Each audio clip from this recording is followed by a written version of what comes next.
All right, let's talk about Brock Purdy for a little bit. Brandon, thank you very much. Keep doing it. Don't ever be satisfied. Keep that chip on your shoulder, and don't ever give away what you're talking about either. Don't be too explicit about why you're upset or who you're talking about, because the fun is not knowing, right? Agreed. The fun is not knowing, because he always has plausible deniability. I wasn't talking about the 49ers. I might love playing here or not. Okay, Brock Purdy, one of the greatest draft picks of all time. The scouts just didn't get it with Brock Purdy, or did they? I think it'd be fun 3 years later, now that he's the 7th highest paid player in the league, to go back and look at what NFL.com in particular wrote about him when he was entering the combine. They gave him a 5.57 grade that's priority undrafted free agent. They didn't take him seriously. No one did. The Niners took him with their last pick. So here's what Lance Zierlein wrote about Brock Purdy. Purdy is a burly pocket quarterback who needs a play-action-based offense where he can rely on timing over release quickness and arm strength. He can be a confident passer when he finds his rhythm, but throwing is more of a chore than a talent thanks to a labored release. Certain areas of the field will be off limits as he moves up to take on NFL coverage talent. He's a scrappy runner, but not dynamic enough to make up for his shortcomings as a passer. What do you think of that? I think that was pretty much, that's one scouting report on him. I think they were all pretty much the same. I don't see the labored release.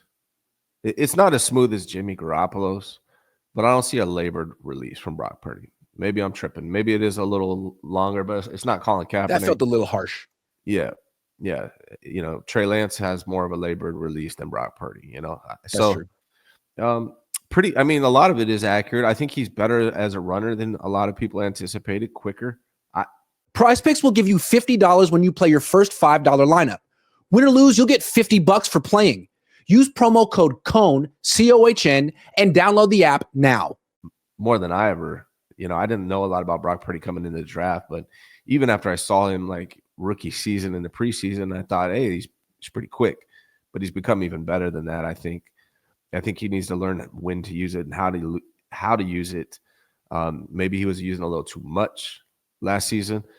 But overall, it's not completely off. His arm talent is not an elite arm talent. So that part is, it's truthful.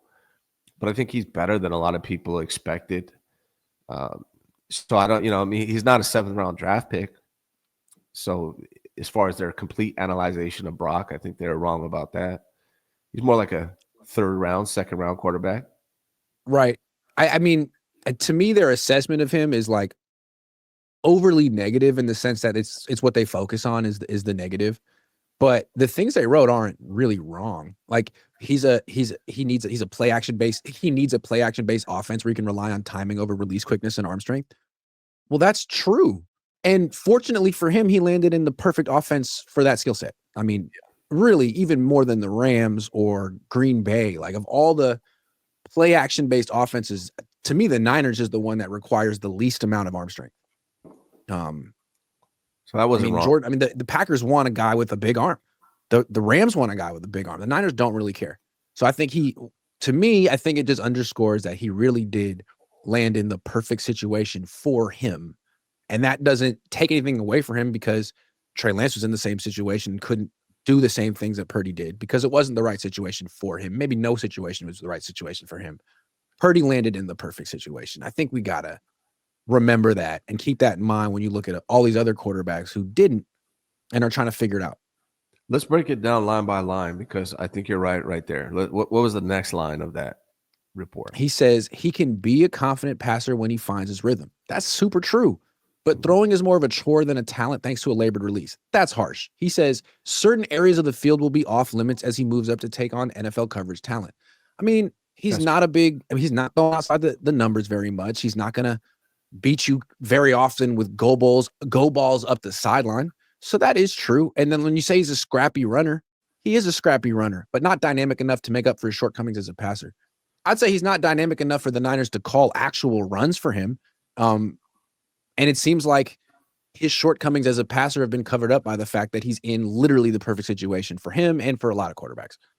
Well, his timing is great. His anticipation is great. So that makes up for some of that throwing, right? Like he actually, True.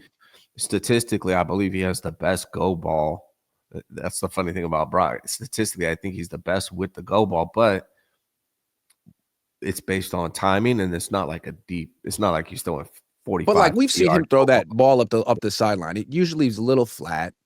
It can be a little underthrown. Like even if he completes it, like a beautiful go ball usually has that high arcing trajectory, and the nose of the football comes down into the receiver's hands. And that's not exactly. I mean, Jimmy didn't have that either. I don't remember the last Niners quarterback who had that kind of a throw in their tool bag. I mean, when we were at the training camp, when there was Trey Lance, Sam Darnold, Brock Purdy competing, Trey had it.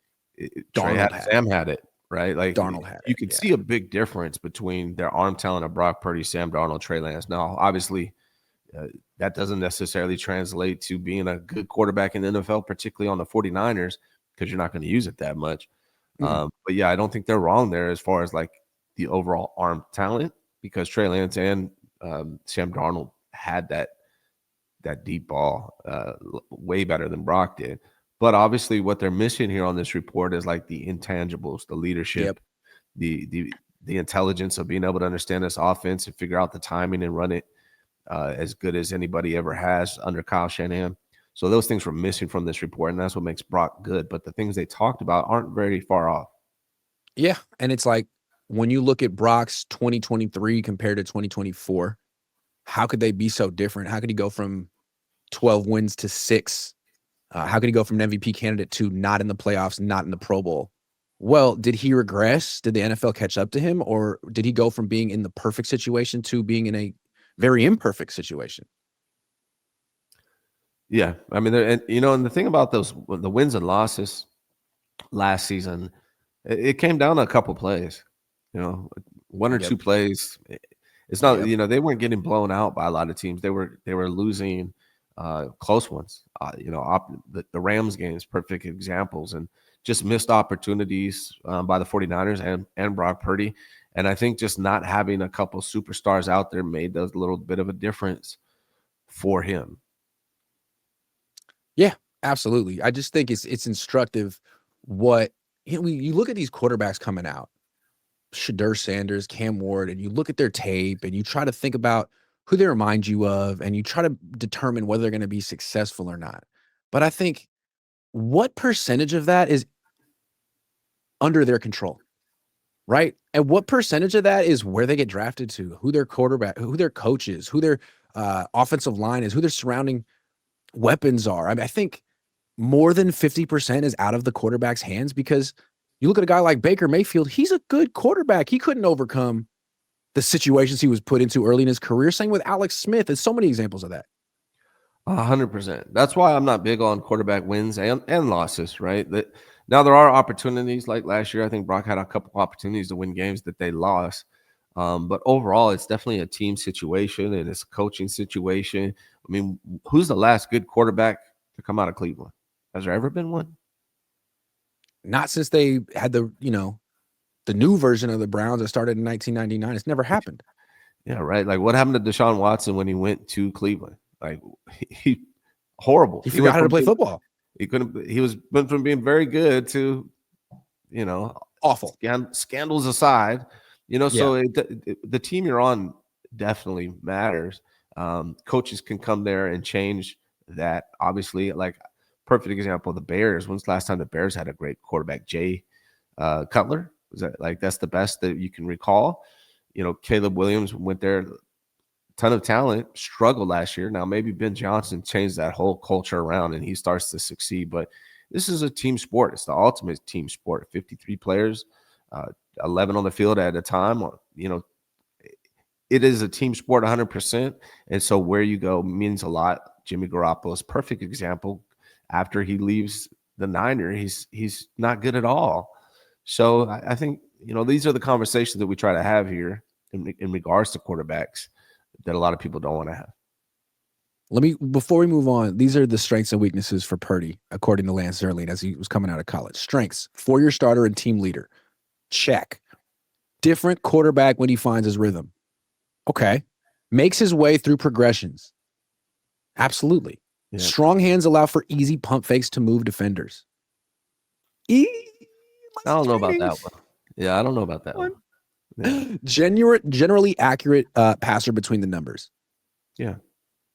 Confident throwing over linebackers and in front of safeties. That's a big one.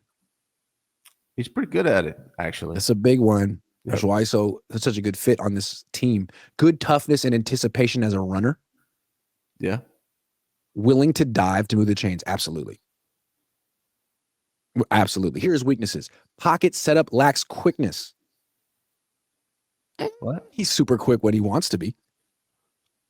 I don't understand that one. I don't understand that one. That's nitpicky. Field blinders occasionally rob him of seeing the big play. I mean, yes, you can say about any quarterback. He's actually pretty good with his field vision, although he's just short. He said himself he can only see the field 40% of the time. So it's true. I don't know if his field blinders are just being my height. Delivery is labored. Man, Zerline hates his release. Hates it. What is so bad? I don't see that. I've heard people talk about that with Brock. Maybe I'm just not an expert enough at quarterback mechanics, but I don't see that with Brock. I mean, Jimmy had a great delivery. You know, Trey's was wonky. Kaepernick's was wonky. I don't see it with Brock. It doesn't look as quick or smooth as Jimmy's, but it still doesn't look like an issue to me. Yeah, it seems average to me. Like it's not quick, but it's not elongated either. It's not labored, but it's not Dan Marino. I don't know. I think it's fine. Lacks timing to beat NFL corners outside the numbers. It's not a timing issue. It's an arm strength issue. It's power. Yeah. Yeah. Shies away from tight window throws. Does he? Maybe he should more often because he throws some picks over the middle. Ball needs to come out sooner on deep ball shots. Yeah. Confidence and consistency have been issues. Huh. Haven't seen that. Yeah, I don't agree with the deep ball one too. I think that's the only reason why he succeeded with the deep ball at all, because it's not arm strength that gets the deep ball converted for him. It's the timing, getting the ball out quick and throwing it up there, letting his receivers run out under it. So I don't know if I agree with that one either.